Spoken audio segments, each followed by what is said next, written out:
Hello friends, welcome to my channel. ఇది నా tasty వంట. ఈరోజు నేను చెప్పబోయే రెసిపీ హెల్దీ అండ్ టేస్టీగా ఉండే బచ్చలి కూర ఎగ్ ఫ్రై.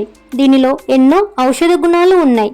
మెయిన్గా ఐస్ బ్లర్నెస్ ఉన్న వాళ్ళు వారానికి ఒక్కసారైనా ఇది తీసుకుంటే కంపల్సరీగా చాలా రిజల్ట్ ఉంటుంది. బచ్చలి కూర ఇష్టం లేని వాళ్ళు కూడా ఈ రెసిపీ ట్రై చేస్తే తప్పకుండా ఇష్టపడతారు. ఇప్పుడు తయారీ విధానం చూద్దాం. ముందుగా స్టవ్ ఆన్ చేసి ఒక ప్యాన్ పెట్టి 1.5 పావడ దాకా నూనె వేయండి.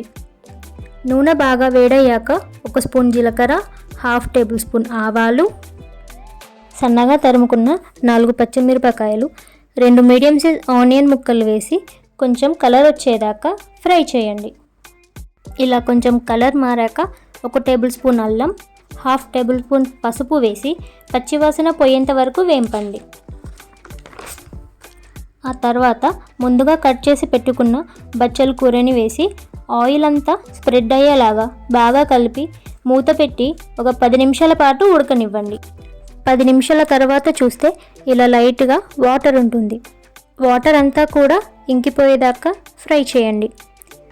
ఇలా ఫ్రై అయినాక 2 టేబుల్ స్పూన్స్ కారం, టేస్ట్ చూసి ఒక 1/2 టేబుల్ స్పూన్ ఉప్పు వేసి బాగా కలపండి. ఇప్పుడు ఒక టీ గ్లాస్ నిండా వాటర్ పోసి ఒకసారి ఇలా కలుపుకొని మీకు కావాల్సినన్ని ఎగ్స్ ఒకదాని తర్వాత ఒకటి వేసి మూత పెట్టి 5 నిమిషాల పాటు ఫ్రై అవ్వనివ్వండి.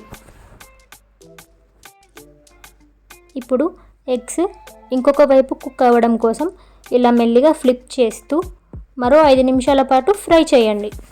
ఎగ్స్ మంచిగా ఫ్రై అయినాక ఫైనల్గా 1 టేబుల్ స్పూన్ గరం మసాలా వేసి మంచిగా కలుపుకొని సర్వ్ చేసుకోవడమే. ఈ రెసిపీ రైస్, చపాతీ, పుల్కా దేనిలోకైనా పర్ఫెక్ట్గా సెట్ అవుతుంది. ఖచ్చితంగా ఈ రెసిపీ ట్రై చేసి టేస్ట్ ఎలా ఉందో నాకు కామెంట్ చేయండి. ఈ రెసిపీ మీకు నచ్చినట్లయితే లైక్ చేయండి, షేర్ చేయండి, సబ్స్క్రైబ్ చేసుకోండి. మళ్ళీ నెక్స్ట్ వీడియోలో కలుద్దాం. Bye bye.